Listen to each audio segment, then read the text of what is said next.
বাংলাদেশের প্রথম নারী প্রধানমন্ত্রী বিএনপি চেয়ারপারসন বেগম খালেদা জিয়ার মৃত্যুতে শোকস্তব্ধ পুরো দেশ। ক্রীড়াঙ্গনও শোকের ছায়া, যার কারণে আজকে অনুষ্ঠিতব্য বিপিএলের দুইটা ম্যাচ স্থগিত করা হয়েছিল। সবার মনেই প্রশ্ন ছিল সেই ম্যাচ দুইটা কবে কখন অনুষ্ঠিত হবে। দর্শকরা যারা আজকে টিকিট কেটেছিলেন আজকের ম্যাচের জন্য, তারা কি সেই টিকিটে খেলাটা দেখতে পারবেন? সেই সম্ভাবনা কি তাদের আছে? সেই সব প্রশ্নেরই উত্তর জানা গেল। আগামীকাল ছিল অফ ডে, অর্থাৎ আগামীকাল কোনো খেলা ছিল না প্রথম শিডিউলে, অর্থাৎ যে শিডিউলটা দেওয়া হয়েছিল। তবে আজকের স্থগিত হওয়া ম্যাচ দুইটা হচ্ছে আগামীকাল, অর্থাৎ 31শে ডিসেম্বর।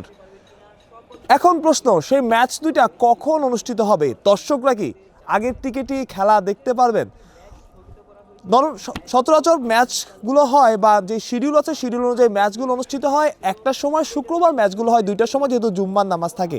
তবে কালকে বিশেষ কারণে এই ম্যাচগুলো 3টার সময় অনুষ্ঠিত হবে, অর্থাৎ দিনের প্রথম ম্যাচ হবে বেলা 3টায় এবং দ্বিতীয় ম্যাচ হবে রাত 8টায়, অর্থাৎ ম্যাচের সময়ও কিন্তু পেছানো হয়েছে।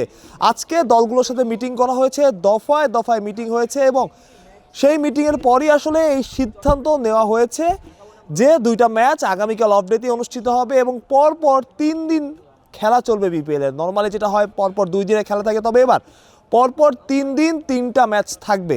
সবচাইতে বড় চ্যালেঞ্জ বা সবচাইতে বড় পরীক্ষার মুখে পড়তে হবে রংপুর রাইডার্সকে, কারণ তারা 3 দিনে 3টা ম্যাচ খেলবে। তবে ব্যাপার হচ্ছে এমন একটা সিচুয়েশন আসলে কিছুই করার ছিল না, যার ফলে রংপুর রাইডার্সও এই ব্যাপারটা মেনে নিয়েছে যে 3টা ম্যাচ খেলতে হবে এবং টি-20 ম্যাচ আসলে চাইলেই হয়তোবা খেলা যায়, একটু কঠিন হবে তাদের জন্য, তবে তারা খেলতে পারবে। এখন প্রশ্ন, দর্শকরা কি সেই টিকিটে খেলা দেখতে পারবেন কিনা? হ্যাঁ, আগের দিনে দর্শকরা যে টিকিটটা কেটেছিলেন সেই টিকিটেই আগামীকালের ম্যাচ দেখা যাবে, অর্থাৎ যারা টিকিটটা রেখেছেন তাদের টাকা লস হবে না। যেহেতু একটা বিশেষ মুহূর্তে বিসিবির কাছে খবরটা এসেছিল, বিসিবিও যতটুকু সম্ভব সিদ্ধান্ত নিয়েছে। আজকে অনেকে এসেছিলেন, গেটের বাইরে প্রচুর মানুষ ছিলেন, যেহেতু সিলেটের খেলা ছিল, আর সিলেটের খেলা হলে এমনিতেই প্রচুর দর্শক থাকে, প্রচুর মানুষ এখানে এসে হাজির হয় এবং পুরো গ্যালারি ফুল প্যাক থাকে। সেই মানুষগুলি আজকে ম্যাচ শুরুর অনেক আগে থেকে মাঠে আসতে শুরু করেন, 10টা থেকে পুরো মাঠের আশপাশে মানুষে ভরে গিয়েছিল।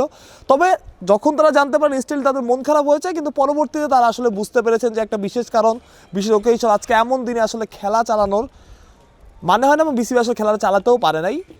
বিসিবির সিদ্ধান্ত হয়েছে দুপুরে যে আগামীকালে এই দুটা ম্যাচ হবে, যে দুটা ম্যাচ স্থগিত হয়েছে, কারণ এছাড়া আসলে আর সময় নেই। এরপরে বিপিএলের যে দলগুলো আছে, ইভেন আজকে নোয়াখালী চট্টগ্রামে ট্রাভেল করেছে, বিপিএলের অন্য দলগুলো আসলে চট্টগ্রামে ট্রাভেল করবে এবং চট্টগ্রাম পর্বটা শুরু হবে, যার ফলে আগামীকাল অফ ডে ছাড়া আসলে আর কোনো সময়ও ছিল না। তবে বিসিবিকে বা বিপিএলের ম্যানেজমেন্টকে বারবার টিমগুলোর সাথে বসতে হয়েছে, যেহেতু সবার একটা সম্মতির ব্যাপার আছে। টিমগুলোকে নিয়ে বিপিএল তারা তাদের সমস্যা, ভালো কোন সময় করলে ভালো হয়, সব কিছু জানিয়েছে। এখন পর্যন্ত যেটা খবর সেটা জানিয়ে শেষ করছি। বিপিএলের আগামীকালই আজকের দুইটা ম্যাচ অনুষ্ঠিত হবে। একটা ম্যাচ হবে দুপুর 3টা এবং পরের ম্যাচটা হবে রাত 8টার সময়।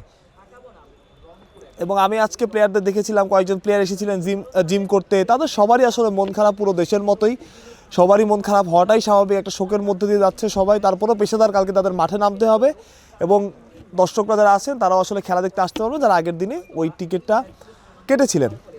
মাহরুজ প্রত্যয়, বিডি ক্রিক টাইম।